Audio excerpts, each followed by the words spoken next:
What's happening, guys? Today I set up a few different types of drop tests for the Nvidia Shield. Now, a lot of you might not have had a chance to play it. I did a very vigorous and thorough testing of the Nvidia Shield. Though I did really like it. I don't know if I could justify the cost because it's approaching the price point of a console. So I decided to do a few different types of drop tests for this. I did a drop test on dirt, I did a drop test on concrete, and of course the shooting test. What I want to know from you guys is if there's any type of practical tests that you want to see me do on gadgets and stuff, if they're ever donated or we pick any up to destroy in an episode. If there's some type of test that you want to see, it could be a drop test in a toilet.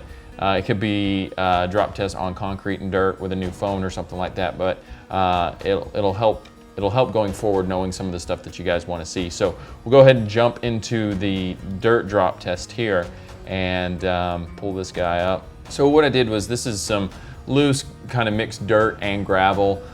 Set the slow motion camera to a few thousand frames per second. Here it comes. You're gonna see the shadow coming before it hits. And boom. A little bit of gravel and everything going there. The cool thing about the Nvidia Shield on the backside, whether or not they designed it that way intentionally, the little rubber side, the grip or whatever it does, actually provides a little bit of padding or cushioning for the impact. So that was kind of good. Of course, no damage really done on the dirt drop test. So we'll go ahead and pull up the concrete real fast.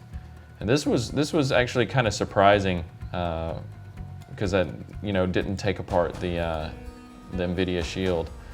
Such a long name. I'm just gonna start calling it the Shield. The Nvidia Shield.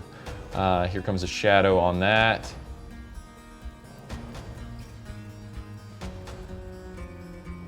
You see the frame flex a little bit on that, but the interesting thing is on the back side of the monitor that flips up just pops off, and you can see that going in the background. It's magnetic. I had no idea that thing came off that easy. And let's go ahead and jump into the fun stuff here. The first shot here with the 464 SPX.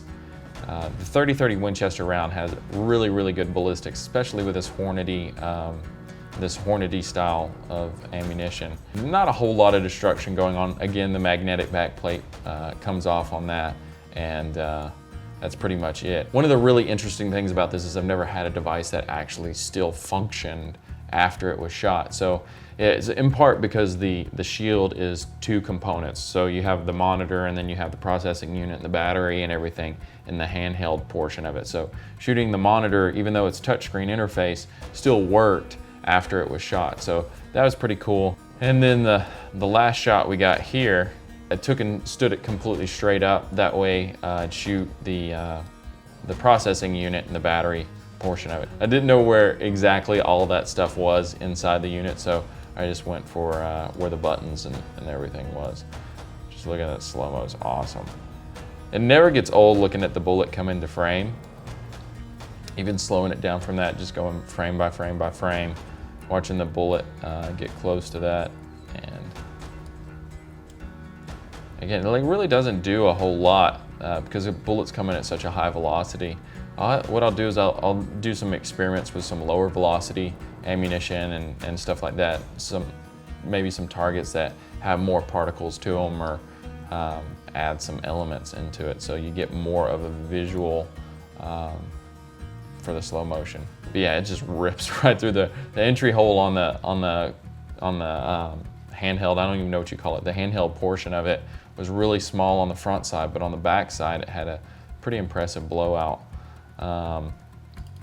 Let's talk about the SPX. Yeah, because the 464, this is Mossberg manufactured firearm.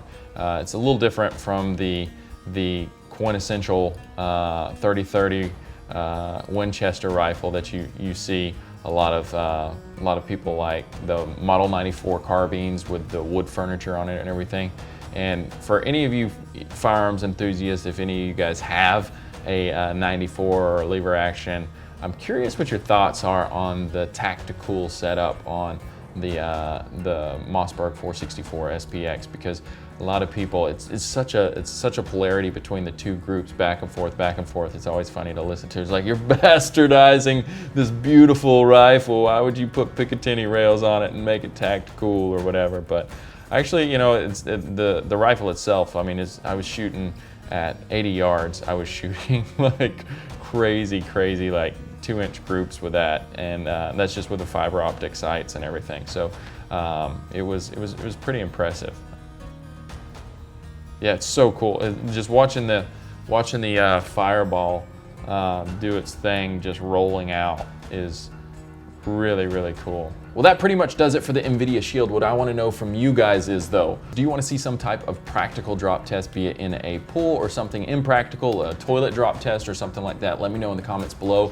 I'll try to incorporate some of that stuff before we do any type of shooting of a gadget or something like that. Don't forget, new episodes every single week on Rated R, new episodes every single Monday right here on TechFeed. See y'all next time.